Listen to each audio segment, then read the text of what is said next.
BJP को मिली बड़ सफलता। हठात मिल मुख्यमंत्री पद। किए हेबे बीजेपी रे मुख्यमंत्री? नवीन दीर्घ 25 वर्ष शासन करिया परे एवं प्रथम थर पर हारी जाइछथि एवं तांकर समस्त पद शून्य हो जाइछि।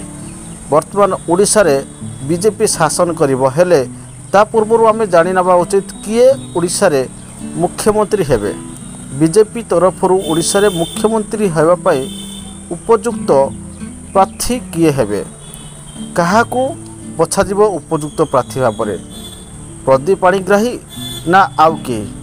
तो एने वर्तमान सुधा स्पष्ट करा जाय नाही जे किए हेबे ओडिशार नूतन मुख्यमंत्री। तो ओडिशा को आसी जाइछि बीजेपी शासन। दीर्घ वर्षर अपेक्षा पर आसी जाइछि बीजेपी शासन। एबे हटिबो नवीन शासन एवं आरंभ हेबो बीजेपी शासन।